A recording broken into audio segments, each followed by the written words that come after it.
তো গাইস এখন আমার ফাইনাল। তো গাইস আজকে বানাবো চিকেন চাপ। আপনাদের ভাইয়ের অনেক পছন্দ, তো চিকেন চাপ বানানোর জন্য আজকে এসে পড়লাম। সব রেডি করে নিয়েছি, তো এখন দিয়ে দিব সবকিছুই। এই তো আমি বড় বড় পিস করে নিয়েছি চিকেনগুলো। এখন মশলা দিয়ে দিচ্ছি। এখানে সব মশলা রেডি করে আছে, হলুদের গুঁড়া, মরিচের গুঁড়া, ধনিয়ার গুঁড়া, পরিমাণ মতো লবণ। এখন দিয়ে দিব টক দই। টক দইটা আমার ফ্রিজে ছিল, এই জন্য আর কি বরফ হয়ে গেছে। আমি কেটে দিয়ে দিচ্ছি কিছু পরিমাণ। এখন দিয়ে দিব সস। এই তো সস দিয়ে দিচ্ছি। আর এই তো এখন দিয়ে দিচ্ছি সয়া সস। এখন দিয়ে দিচ্ছি বিট লবণ। দিয়ে দিচ্ছি কাঁচা জিরা বাটা। দিয়ে দিচ্ছি পরিমাণ মতো আদা রসুন বাটা। আর দিয়ে দিচ্ছি পরিমাণ মতো সরিষার তেল। তো এখন আমি হাত দিয়ে ভালো করে মাখিয়ে নিচ্ছি।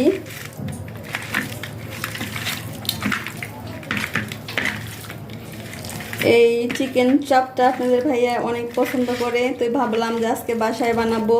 শুধু চিকেন চাপ না, তো ভাবছি সেই সাথে বাসায় নান রুটি বানাবো। এটা চুলাতে বানাবো নান রুটি, তো আপনাদের সাথে শেয়ার করব যতটুকু পারি আর কি। আর সাথে তেঁতুলের টকটা বানাবো। তো পুরো ভিডিওটা দেখতে থাকুন, আশা করি সবারই অনেক ভালো লাগবে। তো এখন আমি চিকেনগুলো কিছু সময় রেখে দিব, তারপরে এটা ভেজে নিব। আর এই তো এখন লেবুর রস দিয়ে কিছু সময় রেখে দিব রেস্টে।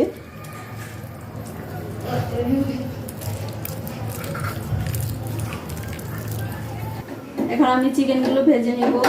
তো তার জন্য চুলাতে একটা ফ্রাই প্যান বসিয়ে দিয়েছি। এখন চিকেনগুলো দিয়ে দিচ্ছি।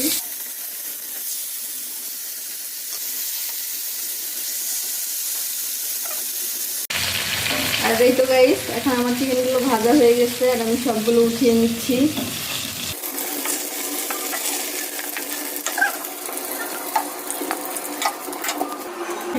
ভেজে নিব, তো দিয়ে দিচ্ছি।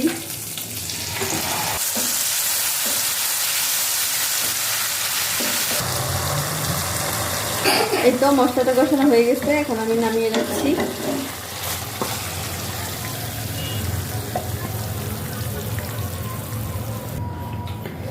এখন আমি ভেজে রাখা চিকেনগুলো পিস পিস করে কেটে নিচ্ছি।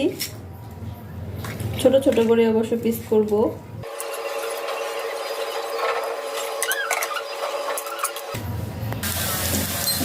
এখন আমি পেঁয়াজ কুচি ভেজে নিচ্ছি। এখন দিয়ে দিচ্ছি চিকেন পিসগুলো।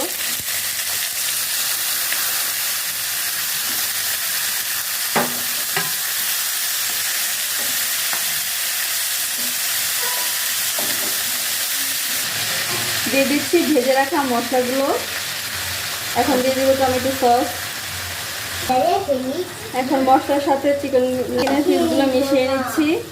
আর এই তো বড় একটা পিস রেখেছি, এটা সানিহা নাকি খাবে। সে বললো যে আমার জন্য লেগ পিসটা রেখো, তো তার জন্য সানিহার জন্য এটা রাখলাম। এখন ভালো করে ভেজে নেব। এই তো গাইস এখন আমার ফাইনালি চিকেন চাপটা হয়ে গেছে। এখন দিয়ে দিচ্ছি ধনিয়া পাতা।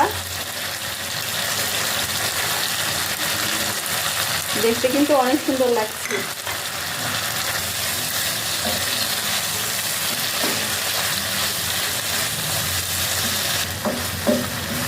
আর এই তো গাইস ফাইনালি আমার চিকেন চাপটা হয়ে গেছে। দেখতে কিন্তু সত্যি অসাধারণ একটা কালার এসেছে, অনেক সুন্দর, দারুণ লাগছে। তো ফাইনালি আপনার ভাইয়ার প্রিয় খাবার তৈরি করে ফেললাম। আর এই তো গাইস সিলভারের পাতিলের তলায় তন্দুর রুটি বানাচ্ছি।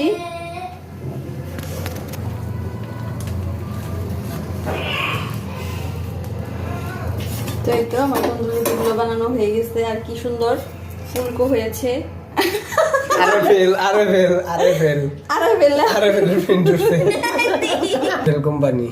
গাইস বুঝলাম না আজকে কেমন রুটি বানাইলাম। রুটি বানিয়ে দেখলাম যেটা আরএফএল কোম্পানির রুটি।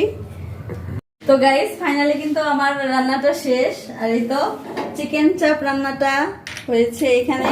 আর হয়েছে, আর এই তো এখানে আছে টক মানে তেঁতুলের টক যেটা রেস্টুরেন্টে দেয়, এটা আমি নিজের হাতে বানাইছি। এই টকটা আমার কাছে অনেক ভালো লাগে, তাই ভাবলাম যে এই খাবারগুলোর সাথে অ্যাড করলে ভালো লাগবে। আর এই তো গাইস এখানে বানিয়েছি নান রুটি, এগুলো কিন্তু চুলায় বানাইছি। তো গাইস চুলায় যেহেতু বানাইছি তো মাশাআল্লাহ ভালোই হয়েছে। আর এই তো আমার এই কাজের কষ্টের পিছনে কিন্তু আরেকজন আছে, সেটা হচ্ছে আমাদের ভাতিজা, এই তো বিকাশ। ও আমাকে অনেক হেল্প করছে, তার জন্যই তাড়াতাড়ি রান্নাটা শেষ হয়েছে। আর এর মধ্যে কিন্তু আপনাদের ভাইয়া চলে আসছে, তো তাকে এখন খেতে দিব। তো বিকাশ চলো যাই। আচ্ছা চলে। তো বিকাশ তোমার কাকা যেহেতু আইসা পড়ছে, তাহলে চলো আমরা সবাই একসাথে খাই। নাও নিয়ে যাও, আমি আসতেছি।